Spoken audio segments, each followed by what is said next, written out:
Okay, guys, so we're going to start with chapter 2, the types of crimes. So this is a really long chapter 2, but I'm going to kind of touch on it, so you're going to have plenty of time to stop, rewind. Well, I guess back in my day, it was called rewind. Sorry, my phone is also plugged into this computer, and for whatever reason, it pops up all the time, so I'm hoping that didn't record on this, but it probably does, so I'm sorry. Anyways, so chapter 2, it's going to start with learning objectives. I'm going to kind of skip through this, but these are the objectives.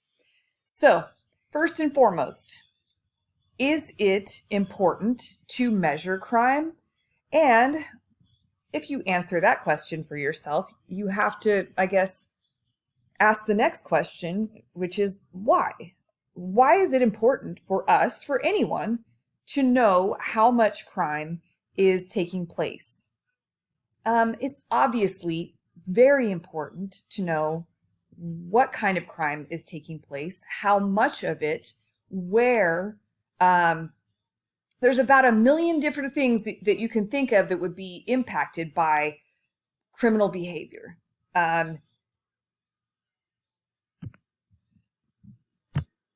Is it important to you to know how much crime is taking place in your neighborhood, in and around the place where you work, in and around Fresno City College if you are on campus attending classes? Of course it is, because it impacts your daily life. It's also important for law enforcement agencies to know what kind of crimes are being committed in their jurisdiction and basically what to focus on. In Fresno, for example, we all probably are aware that vehicle theft has been a significant issue for quite some time in the city of Fresno. In fact, we were the #1 vehicle theft. We were like the vehicle theft capital of the United States for a few years. I think some other cities like Stockton have gotten ahead of us now, thank goodness. But what we did was study where cars were getting stolen, how they were getting stolen, what time of day, what kind of cars, who the suspects were, who the offenders were, I should say, and things like that. So it is important to study crime so we can either suppress it, keep it from happening, or be aware and thus be prepared for it. I don't know. There's a lot of different reasons why. For example, again, with the vehicle thefting, the Fresno Police Department and many other law enforcement agencies across the Central Valley have come up with task forces. I think I said that in the last chapter and I had a really hard time with it, but that dealt specifically with vehicle theft. Again, because those types of crimes were measured, we were following the statistics, which, again, really important. It's very important to know what kind of crime is being committed, if it's on the rise, if it's on the decline, all that kind of stuff. So there are a bunch of different tools that are used to study crime and measure it. One of them being the Uniform Crime Report. That's probably the big one. Like the big dog is the UCR, or the Uniform Crime Report. The National Incident-Based Reporting System, honestly, one I've never heard of before, so not very common as far as I am concerned. The National Crime Victimization Survey, this one is fairly common, NCVS, and self-report studies. And we're going to talk about. I do not know where I stopped there. I accidentally hit pause, so let's go forward. Self-report studies. So we're going to move forward to the next slide, I hope. That's my goal. Okay, Uniform Crime Report. It is an annual series of U.S. statistical measures of incidents of selected crimes.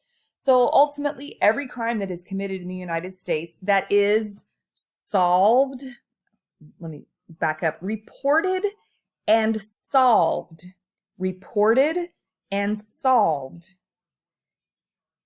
is counted in the Uniform Crime Report. Reported and solved crimes.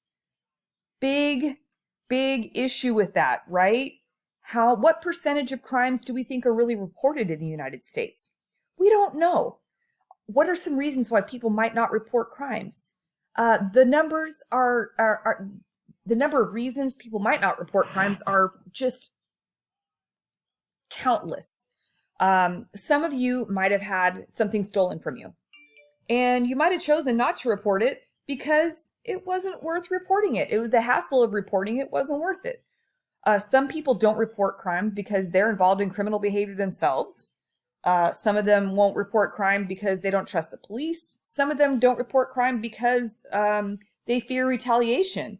There's about a million reasons why people wouldn't report crime. So not all crime is reported.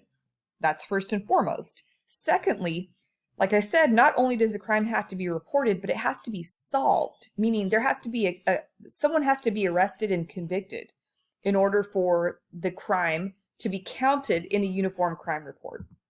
So this is a report that comes out once a year. The report is conducted by the FBI, and it is all the data is generated and put out in one big giant report at the end of the year. So there are, it is a great snapshot for us to get a general idea of what kind of crimes are being committed in our areas. But it is just that, a snapshot, a small glimpse as to what is actually taking place. Again, I've never even heard of this one, so I'm going to kind of skip over it. I don't think this is a real significant one. This National Crime Victimization Survey is a survey for people who have been victimized. It's self-reporting, meaning this is these are responses from people who have been victimized. Could be accurate, it could be inaccurate. It's kind of hard to say. There's more. You can read all that. Self-report data. Self-report data is interesting in that it can be very random. Let's just say somebody decided that they wanted to take a study of self-report data at Fresno City College, and they came to me and said, "Okay, Fernandez, we want to do a self-report study in your class. It's going to be completely anonymous, and we want to ask your students what crimes they have committed. Completely anonymous, nobody will ever know that they did them. And we're going to hand out these surveys. Your students will complete the surveys, and then we will use that data." So, of course, think about the reliability of that information, of that data. Some people may lie one way or the other. Some people might decide to make up some crazy some crazy stories. Some people may still not tell the truth, and maybe they did commit some horrific crime. Is that going to be the day that they decide that they're going to open their soul and tell their story? I don't know. So there are some strengths and weaknesses to this type of data as well. Okay, so we have crimes against persons, kind of moving on into the types of crimes. Let me go back here. We were ending the reporting. What the heck am I trying to say here? We are ending with the measuring of crime here, and now we're going to talk about the types of crimes. Crimes against people and crimes against property is basically how we kind of break these down. Clearly, these are all basically violent crimes that are committed by people against people. Okay, murder, sexual assault, attacking people. Violent crime rates, you will see that they were dropping from 1994 to 2013 pretty significantly. If I had to bet, I would be willing to bet that these numbers are on the rise now. But we will have to wait for those studies to come out for us to get that information. We all know what victims are. Many of us have at some point in our lives been victimized in one way or the other, but we are specifically talking here a lot about the victims of violent crime. They can experience a lot of trauma, both emotional, physical, financial, you name it. We talked, I think, in the first chapter already about some of the trends in victimization. At least 60% of violent crime victims are male. And again, being a young Black male, makes you more likely to be a victim of a crime. Homicide. Okay. I like to talk about homicide in a way that makes it basically clinical. Homicide is really, really, really a word, a medical term used to define a cause of death. And homicide is a medical term basically indicating that a person's cause of death resulted at the hands of another person. So let's say I am in a classroom full of students and a crazy person walks in with an assault rifle, and I happen to have a gun in my pocket. I pull out my gun just as he is raising his assault rifle to kill all of the students in my class, and I shoot and kill that person. His manner of death is still going to be considered a homicide. I, a human being, killed him, a human being. Is that going to be murder? That's where the difference comes in. Murder and homicide are not the same thing. Even your book doesn't necessarily identify the differences between those. But here is how your book defines homicide. An act of unjustifiably, which is not necessarily true, but that's what your book says, causing the death of another human being.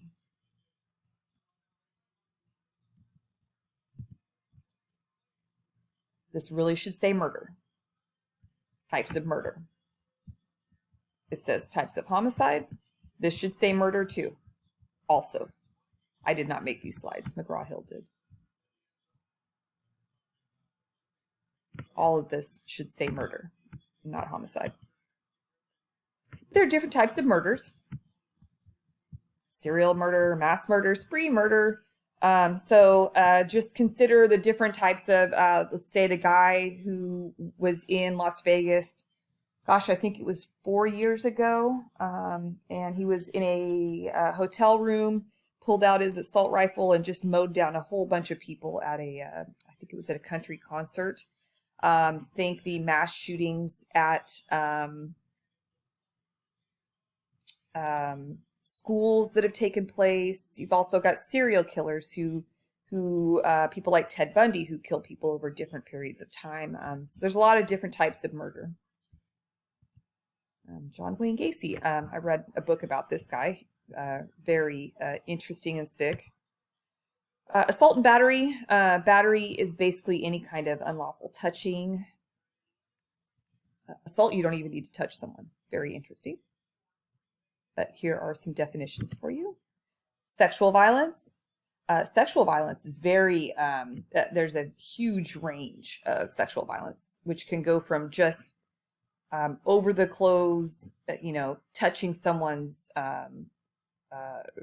buttocks to full on, sexual assault. So sexual violence, very, obviously, a very violent and very intimate crime. There are a lot of different types of rape, including marital rape. Didn't used to be something that was considered illegal, but spouses now cannot rape their spouses. There's a lot of sexual assault that goes on unreported. A lot of times the victim will blame themselves. I had too much to drink. It was what I was wearing. Maybe he or she got the wrong message. Maybe it was my fault. They don't want to. Sometimes they're afraid that they will be retaliated against. Sometimes they don't want to get shamed. Trying to protect their family. Very, very, very commonly not reported. Date rape, drugs. You probably have all heard about this. Roofies. It's kind of the common name for it. If anyone's at all familiar with the Bill Cosby case, I don't even think it was roofies. He was using Quaaludes. It's just something I know way back in the day. They used Quaaludes instead of roofies back in Bill Cosby's days. But if you ever watch Law and Order Special Victims Unit, you'll know that once a rape has been committed, it's essential for the victim to receive medical attention as soon as possible. Meaning, don't shower, don't do anything, go straight to an emergency room. So, very horrific, violent crime, sexual violence. I'm going to kind of skip that part because I know I'm not going to ask you about it. Not because it's not important, but and let's move on to child abuse. I know this is really depressing, but there are different types of child abuse also. Physical abuse, physical violence toward a kid, hitting, kicking, slapping. I mean, some horrific things have happened. People have put their children in microwave ovens. People have poured boiling water on their children. People do some of the most horrific things you could possibly imagine to their children. If you saw it was a documentary, I think it was on Netflix, the Gabriel Fernandez story. Oh, just horrific. If you ever want to get really disgusted by human beings in general and see the worst things that people could ever do to their children, watch that one. Sexual abuse, another whole issue. This happens so much more than anyone probably would ever imagine, where young people are forced to participate in sexual acts with typically older relatives. Sometimes not that much older, meaning teenage relatives, things like that. Neglect. Neglect is the most common form of child abuse. This is basically failure to provide for, with food, clothing, shelter, medical attention, you name it. Neglect, very, very, very, very common. And then emotional abuse, this again, also very common, probably the most difficult to prove. Here's some more. School bullying. I'm sure this is probably extremely common. Kind of hard to say that would be child abuse on the part of a parent. But I'm going to skip through the rest of these. You can obviously read these. Property crimes. Basically, someone either stealing, destroying, vandalizing, whatever, someone else's property. About 3/4 of all crimes committed in the United States are property crimes. Thank God. So that means only about 1/4 are violent personal crimes. More common in urban areas than rural, and experienced most by people over the age of 65, probably because they're more trusting. Burglary, larceny. You know what? Let me back up here. Burglary versus robbery. You'll notice that robbery is not listed under a property crime because robbery is not necessarily a property crime. It is a crime, a violent crime. Robbery and burglary are absolutely positively not the same thing. Many people will say, oh my gosh, while I was at work today, my house got robbed.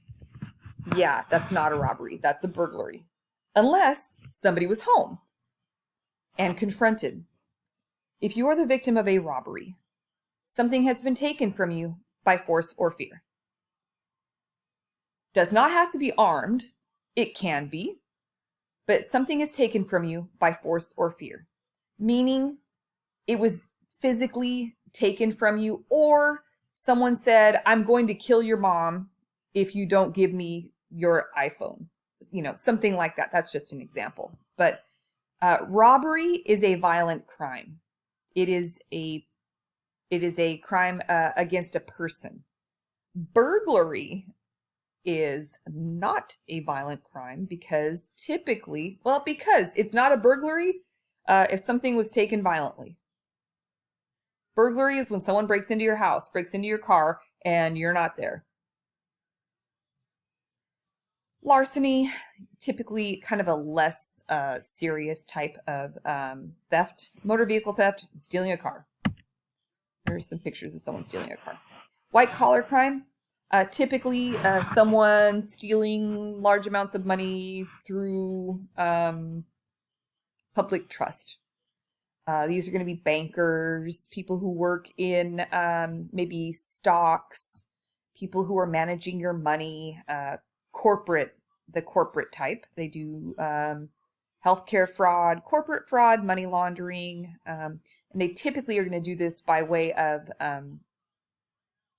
public trust or their legitimate job.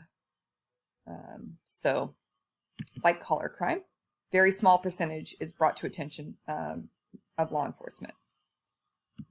Public order crimes. These are really kind of interesting because they're a little bit more controversial. Some people think that a lot of these things shouldn't be illegal at all. But if you'll remember from chapter 1, we talked about mala in se and mala prohibita. These public order crimes would be considered more like the mala prohibita crimes. Disorderly conduct and disturbing the peace. Is it inherently bad to disturb the peace? Probably not. Is it annoying? Have we as a community or as society decided that it should be against the law? Yeah. Loitering and public intoxication, panhandling, bigamy, drunk driving. Okay, drunk driving is a little bit different to me, so I don't necessarily consider drunk driving a public order crime because people get hurt and die. But prostitution, there have been arguments for many years that prostitution should be legal. Some people believe it should. Some people say it's a victimless crime. Gambling. So these are all things that we as a society have decided should be illegal. But are they inherently bad? I don't know. Anyway, so this is just examples of something we call public order crimes, or as this slide says, victimless crimes. Now, would it be easy to argue that there are true victims when we're talking about things like prostitution? I would doubt that there are many women who really want to go to work by selling their bodies. They probably end up doing it because of an addiction to drugs or some other, or they're being forced to do it. So it's not always as black and white as, oh, these are victimless crimes, so they shouldn't be illegal. So anyways, keeping that in mind, crimes against morality, again, same kind of deal. Should we, as a society, decide what should be legal or illegal based on our moral conscience? I don't know. But that is what we've done. Our moral conscience is also changing. So things like smoking marijuana. I mean, 30 years ago, it was considered, horrible. You were a loser, slacker.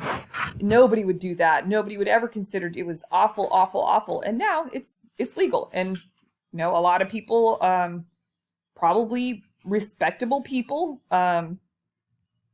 are using marijuana recreationally because it's legal now. I don't know. Just things to think about. Drug offenses. Okay. They are the unlawful possession, use, manufacturing, selling, growing, making, or distributing of drugs classified as having a potential for abuse. So,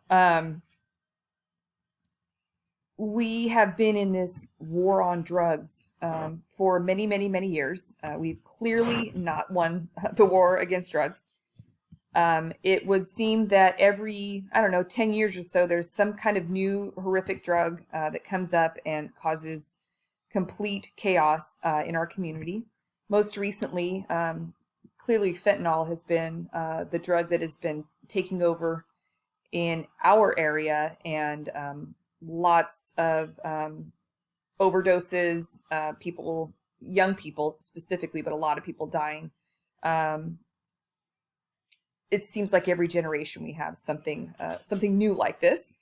But we have some different types of drugs listed here. Designer drugs, caffeinated alcohol drinks. Oh yeah, that's something that's Four Loko. I think Four Loko is one of those.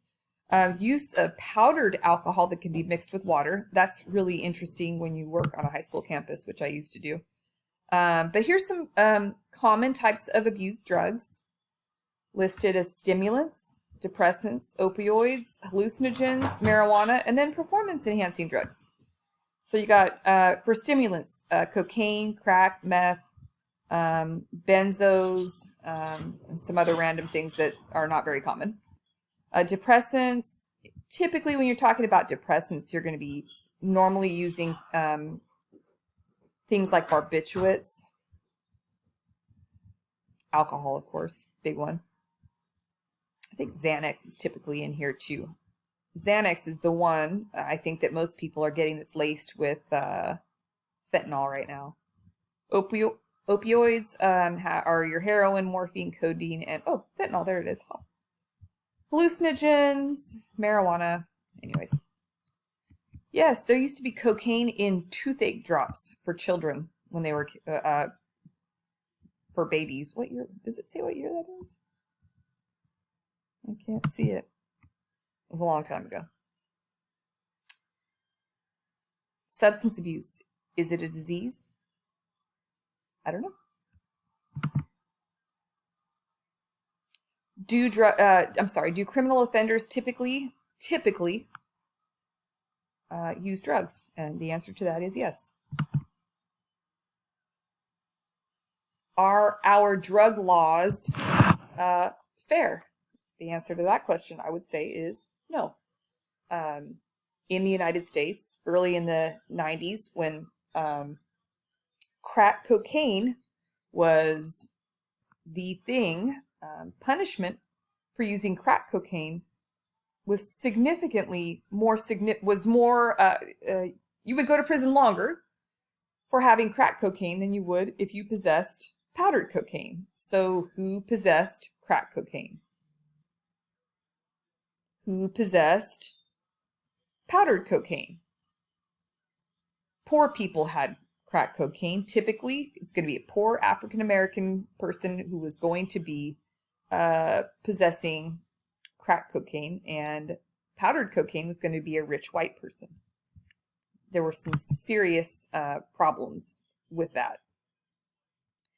Today in California, in our prisons, people aren't in prison for possession of drugs unless they're going to sell a significant amount of it. So a lot of people like, oh, we lock up all these people for smoking weed. No, we don't. Not in California, we don't.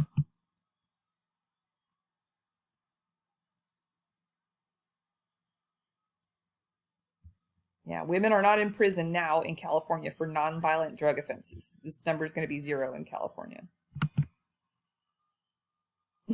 Drug use in poor minority neighborhoods is only slightly higher than in affluent non-minority ones. No doubt about this. It does not matter who you are, where you come from. Drug use is everywhere. Now, are poor minority communities getting locked up or arrested for drug use more? Absolutely.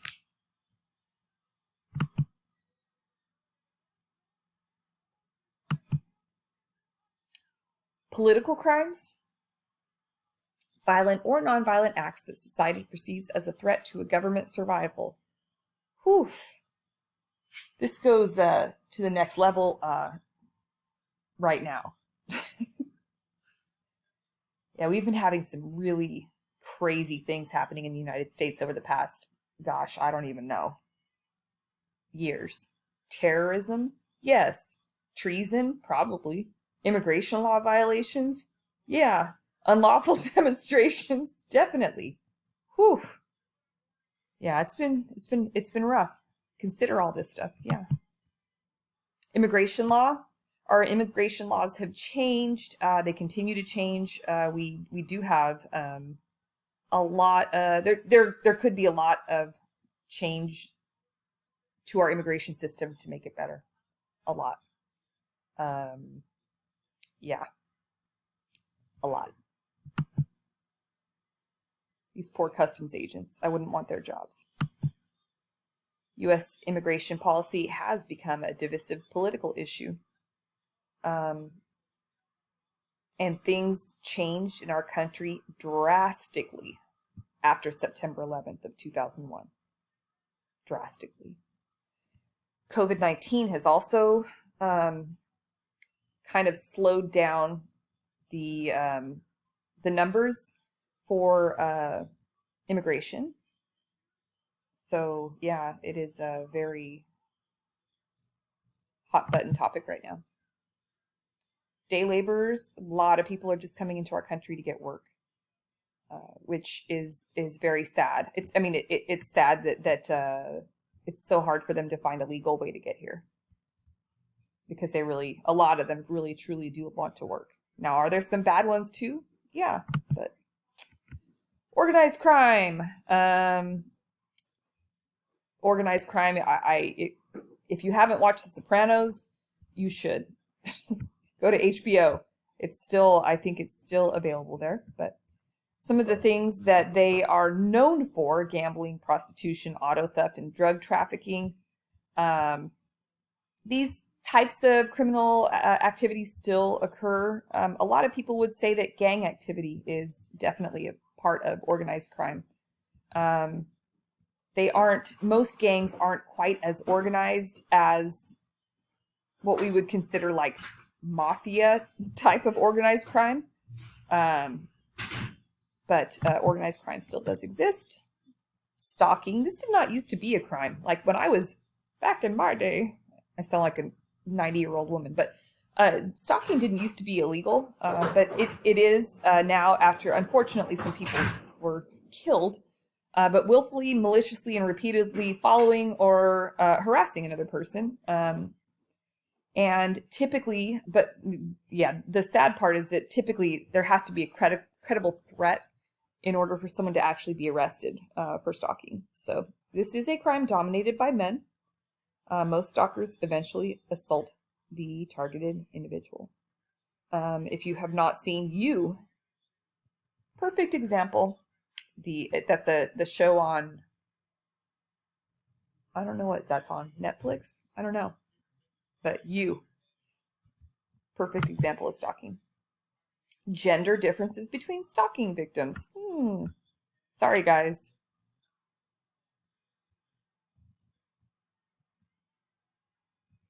Only in the ex-spouse to the women. Okay, not only, but the women way outnumber the men. And that's it. I know that was long. Sorry.